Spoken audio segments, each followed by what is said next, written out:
আসসালামু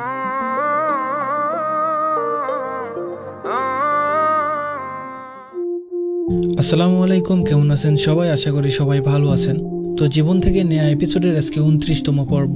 তো আজকের পর্বে আমরা কিছু গল্প শেয়ার করব, আশা করি আপনাদের অনেক ভালো লাগবে। আমরা তো প্রতিদিনই সব অপূর্ণতার ভালোবাসার গল্প শেয়ার করি। আজকে আমরা 3টা পূর্ণতা পাওয়া ভালোবাসার গল্প শেয়ার করব। তো চলুন বেশি কথা না বাড়িয়ে আজকের প্রথম গল্পটা শুরু করা যাক। আমি তখন ইন্টার ফার্স্ট ইয়ারে পড়ি। বড় বোনের সাথে ঢাকায় থাকতাম, কলেজে যেতাম আসতাম, অনেক সময় অনেক প্রপোজাল পেতাম, কিন্তু কখনো কোনো মেয়ের উপর ইন্টারেস্ট ছিল না। গেম খেলতাম ফোনে, এভাবেই সময় কাটতো। সালটা তখন 2023 সাল, রমজান মাস। 14ই রমজান একদিন হঠাৎ করে একটা আইডি থেকে ফ্রেন্ড রিকোয়েস্ট আসে। কিছু না বুঝেই তার স্যাড প্রোফাইল পিকচার দেখেই রিকোয়েস্টটা অ্যাকসেপ্ট করে ফেলি। মেসেজ দিলাম কেমন আছেন, ওপাশ থেকে রিপ্লাই আসলো ভালো আছি।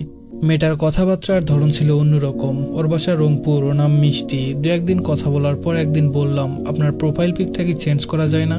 রিপ্লাই দিল, না, কষ্ট ভরা জীবন আমার, কিভাবে বদলাবো? তখনই জিজ্ঞেস করলাম, আপনার জীবনে কি এমন হয়েছে যে এত কষ্ট? রিপ্লাই আসলো, শুনতে চান তাহলে শুনুন। আমার বয়স তখন 12 বছর। বাবা মায়ের চাপে ফ্যামিলি থেকে বিয়ে দিয়ে দেয়। 28 বয়সী একটা লোকের সাথে অনেক কান্না করি, কোনো লাভ হয় না, কেউ আমাকে বুঝতো না। তখন আর কি করব? খেলাধুলার বয়সে সংসারের বিশাল বোঝা মাথার উপর পড়ে। দিনকাল ভালোভাবেই কাটছিল। 2 বছর হয়ে যায়। তো উনি তখন সন্তান নিতে চেয়েছিলেন।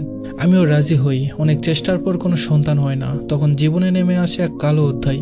শাশুড়ি সমাজ অনেকভাবে অপমান অপদস্থ করতে থাকে। একসময় নিজের স্বামী অনেক অপমান করতে থাকে। এসব থেকে মুক্তি না পেয়ে এক পর্যায়ে আমি বিষ খেয়ে নিজেকে শেষ করার চেষ্টা করি, কিন্তু আমার ফ্যামিলি আমাকে হাসপাতালে নিয়ে যায়। ওয়াশ করে সব ধুয়ে আমাকে আবার বাড়িতে নিয়ে আসে। তার কিছুদিন পর আমাকে আমার স্বামী ডিভোর্স দিয়ে দেয়। তখন নিজে মনে মনে ভেবেছিলাম, কেন বেঁচে আছি আমি, কেন জন্ম নিলাম? এই হলো আমার জীবনের কাহিনী। ওর কথাগুলো শুনে চোখ দিয়ে পানি ঝরতে লাগলো। কেমন জানি করছিল মনের ভিতরটা, আর ওর জন্য ভীষণ দুর্বল হয়ে পড়লাম। প্রপোজাল দিলাম ওকে, কিন্তু মেয়েটা রাজি হচ্ছিল না। পরে অনেকবার বলার পর রাজি হয়ে গেল। 2 দিন যেতে না যেতেই ওর জন্য অনেক মায়া কাজ করতে লাগলো। ওকে ছাড়া একটা সেকেন্ডও ভালো লাগতো না। ওর পাগলামিগুলো, ছেলে মানুষিগুলো খুব ভালো লাগতো আমার। আমাদের রিলেশন এভাবে চলতে থাকে। আমি একটু রাগ করলে মেয়েটা পাগলের মতো ছটফট করতো। আমি কিছু বললে আমার কথার উপর কোনো কথা বলতো না। অনেক ভালো লাগতো। এভাবেই চলতে থাকে। 8 মাস পর ডিসিশন নিলাম ওর বাসায় যাবো আমি। সময়টা ছিল 15ই জানুয়ারি। বের হয়ে গেলাম বাসা থেকে কাউকে না জানিয়ে। এক রাত 1 দিন জার্নি করার পর অবশেষে পৌঁছে গেলাম তার বাসায়। আমি সরাসরি তার বাসায় গিয়ে বলি আমি ওকে ভালোবাসি। ওর ফ্যামিলি আমাকে অনেক কথা শোনায়। একটা সময় আমার বাবা মায়ের নাম্বার চাই, বাধ্য হয়ে দিয়ে দিলাম। দেওয়ার পর আমার মাকে কল দিল। কল দেওয়ার পরের দিন আমার মা আর খালা সহ ওই জায়গায় গিয়ে আমাকে অনেক জোরাজোরি করে, থানায় নিয়ে চালান দিয়ে বাসায় নিয়ে আসে। অনেক কান্না করেছিলাম সেই দিন। আমার জীবনে আমি কখনো এত কান্না করিনি। তারপর বাসায় মা রুমে আটকে রাখে 2 দিন, কিছু খাইনি। এভাবে না খেয়ে 5 দিন কেটে যায়, এক ফোঁটা পানিও খাইনি। তো পরের দিন মায়ের ফোনটা নিয়ে আইডিটা লগ ইন করে দেখি সে অনলাইনে নেই 5 দিন। কত শত মেসেজ দিই ওর আইডিতে। পরের দিন বাজারে গিয়ে বন্ধুর একটা সিম ম্যানেজ করি। হঠাৎ করে 3 দিন পর একটা আননোন নাম্বার থেকে কল আসে। 8 দিন পর কথা শুনে ভেতরটা যেন সতেজ হয়ে উঠলো। এভাবে 3 দিন কথা বললাম। ও বলল আমি পারবো না তোমাকে ছাড়া থাকতে। ডিসিশন নিলাম পালিয়ে যাব। তার 2 দিন পর ঢাকায় চলে আসি। আমিও যাই সেখানে। ওকে দেখে কলিজাটা ঠান্ডা হয়ে যায়। বিয়ে করে নেই 2 জন।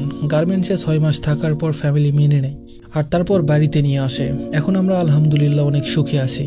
একটা ফুটফুটে কন্যা সন্তানও আছে আলহামদুলিল্লাহ। সবাই আমাদের জন্য দোয়া করবেন, আমরা যেন সারা জীবন একসাথে থাকতে পারি। তো এই ছিল আজকের আমাদের প্রথম গল্প। আশা করি গল্পটা আপনাদের ভালো লেগেছে। গল্পটা ভালো লাগলে অবশ্যই আমাদের কমেন্ট করে জানাবেন। আর নতুন নতুন গল্প পেতে অবশ্যই আমাদের ইউটিউব চ্যানেল আর ফেসবুক পেজটা ফলো করে দিবেন। আর গল্প পাঠাতে অবশ্যই আমাদের ফেসবুক পেজে মেসেজ করবেন, অথবা আমাদের ইমেল করতে পারেন। আমাদের ইমেল অ্যাড্রেসটা হলো sohanofficial111@gmail.com। তো চলুন বেশি দেরি না করে আজকে দ্বিতীয় গল্পটা শুরু করা যাক। আমার নাম আয়শা, তার নাম শিহাব হোসেন শান্ত। আমাদের পরিচয়টা হয় বিয়ে বাড়িতে। আমি তখন ক্লাস 5-এ পড়তাম, সে ইন্টার ফার্স্ট ইয়ারে পড়তো। আমি তাকে চিনতাম না, ও আমাকে চিনতো না।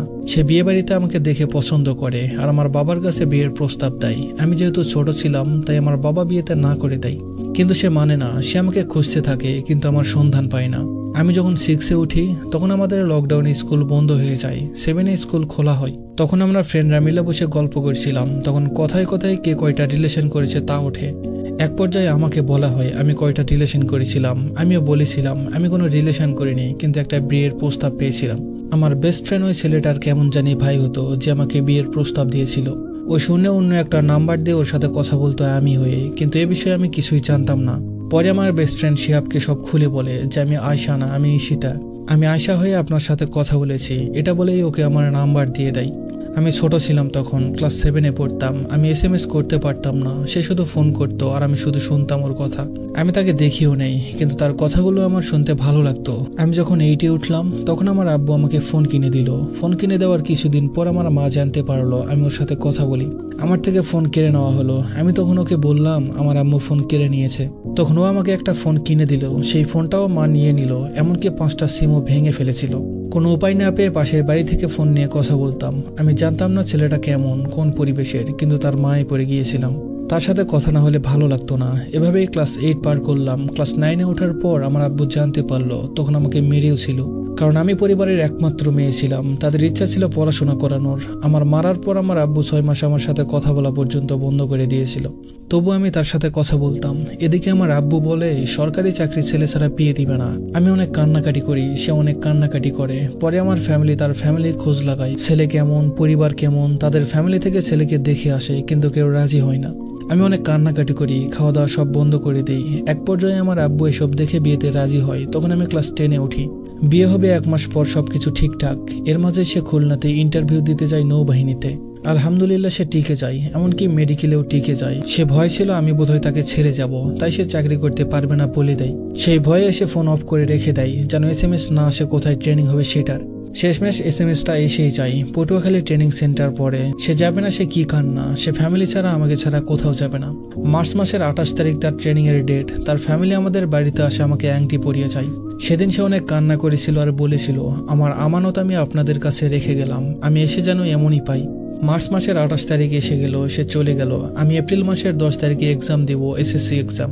সে যাওয়ার আগে বলে গিয়েছিল আমি যেন ঠিকমতো খাওয়া দাওয়া করি, পড়াশোনা করি, প্রাইভেটে যাই। আমিও তাকে কথা দিয়েছিলাম আমি সবকিছু ঠিকঠাক মতো করব, কিন্তু পারি নাই। সে যাওয়ার পরে আমি একদম ভেঙে পড়েছিলাম। আমি জানতাম সে আসবে, কিন্তু তাও নিজেকে ঠিক রাখতে পারতাম না। 1টা মাস কারোর সাথে কোনো কথা বলিনি, ঠিকমতো খাওয়া দাওয়াও করিনি, স্কুলে যাই না, প্রাইভেটেও যাই না। আমার কান্না দেখে আমার আম্মুও কান্না করতো। এমনকি আমার আব্বু, আম্মু, আমার মামা, স্কুল শিক্ষিকা সবাই আমাকে বুঝাতো আমাকে তার জন্য হলেও ভালো থাকতে হবে। শেষমেশ আমার আব্বু একটা কথা বলেছিল, আমার একটাই মাত্র মেয়ে, আমি কি এই দিন দেখার জন্য তাকে বড় করেছি? এই কথাটাই যথেষ্ট ছিল আমার জন্য। তারপর আস্তে আস্তে বুঝালাম নিজেকে, শক্ত করলাম মন। আজ 2.5 মাস সে ট্রেনিংয়ে চলে গেছে, কথা হয় না। আসবে জুন মাসে। আমাদের জন্য সবাই দোয়া করবেন যেন সবকিছু ভালোই হয়। তো এই ছিল আজকের আমাদের দ্বিতীয় গল্প। আশা করি এই গল্পটাও আপনাদের অনেক ভালো লেগেছে। আমাদের গল্পগুলো ভালো লাগলে অবশ্যই কমেন্ট করে জানাবেন। আর নতুন নতুন গল্প পেতে অবশ্যই আমাদের ইউটিউব চ্যানেল আর ফেসবুক পেজটা ফলো করে দিবেন। তো চলুন বেশি কথা না বাড়িয়ে আজকের শেষ গল্পটা শুরু করা যাক। 2023 সালের মে মাসে একটা ছেলে আমাকে ফ্রেন্ড রিকোয়েস্ট পাঠায়। সে বর্তমানে আমার স্বামী। তার বাড়ি চট্টগ্রামের সাতকানিয়ায়। আমরা দুইজন প্রায় সমবয়সী। জুনের 17 তারিখে আমি তাকে প্রথম মেসেজ দেই কোনো একটা কারণে। তারপর রেগুলার প্রায় 1 সপ্তাহ কথা হতো। 24 ঘন্টায় 12 ঘন্টায় তার সাথে মেসেজ করতাম। ঠিক 1 সপ্তাহ পর 24শে জুন সে আমাকে প্রপোজ করে। আমি অ্যাকসেপ্ট করি, তবে একটা শর্ত দিই। শর্ত হিসাবে তাকে বলেছিলাম, দেখো আমার জন্য অলরেডি ঘর থেকে পাত্র দেখছে, যে কোনো মুহূর্তে আমাকে বিয়ের জন্য প্রেশার দিতে পারে। তোমাকে কিন্তু তখন বিয়ের প্রস্তাব পাঠাতে হবে। আর আমাকে দেখা করার জন্য কোনো প্রেশার দিতে পারবে না। আমি ঘর থেকে তেমন একটা বের হই না। সম্পর্কের 2 দিনের মাথায় আমাদের বিচ্ছেদ হয়ে যায়। আবার 1 ঘন্টা ঝগড়ার পর সম্পর্ক আবার ঠিক হয়ে যায়। এর 2 সপ্তাহ পর আমাদের আবারও বিচ্ছেদ হয়। টানা 1 সপ্তাহ যোগাযোগ অফ করে দিই। তবে সে মাঝে মধ্যে আমায় কল দিত, বন্ধু হিসেবে কথা বলতো। আর 1 সপ্তাহ পর সব ঠিক করে নিই। আমি বললাম ঠিক আছে, আমি অ্যাডজাস্ট করে নিয়ে চলবো, সবকিছু ঠিক করে নিই। আমার কোনো বন্ধু থাকুক সেটাও পছন্দ করতো না। আমি সব বন্ধুকে ছেড়ে দিয়েছি, কারণ আমার কাছে সবকিছুর ঊর্ধ্বে শুধুই ও। সে আমার বন্ধু, সে আমার বেস্ট ফ্রেন্ড, সে আমার স্বামী, সবকিছু। একদিন আমার দুলাভাই অ্যাক্সিডেন্ট করার কারণে আপুর সঙ্গে হসপিটালে গিয়েছিলাম। তখন সিদ্ধান্ত নেই তার সাথে দেখা করব সেই সুযোগে। কিন্তু দেখা করার আগের দিন রাতে আমাদের মধ্যে আবার ঝগড়া হয় এবং ব্রেকআপ হয়ে যায়। আমি তাকে সব জায়গা থেকে ব্লক করে দেই, শুধু মন থেকে ছাড়া। পরের দিন রাতে 29শে জুলাই তার কলিগ আমাকে কল দিয়ে বলে, আপু আপনি কোথায়? ভাইয়া তো হসপিটালের বাইরে দাঁড়িয়ে আছে আপনার জন্য। আমি তখন নাম্বার আনব্লক করে দেখি তার মেসেজ। তারপর দেখি সে আমার জন্য ক্যাচি নিয়ে এসেছে। তাকে বলি যদি আবার আমার সাথে কথা বলো তাহলে এসব নিব। ও বলল ঠিক আছে। এর 1 মাস পর আমাকে পরিবার থেকে বিয়ের জন্য প্রেশার দেয়। আমি তখন তাকে বলি বিয়ে করবে কিনা প্রস্তাব দাও, না হয় বিয়ে করে নিব। ও আমাকে বলে প্লিজ আমাকে সময় দাও। ও আমাদের বিষয়ে পরিবারকে জানাই। আমার শাশুড়ি বলে প্রস্তাব দিয়ে রাখো, কিন্তু আসে না। ও সময় চায় জানুয়ারি মাস পর্যন্ত।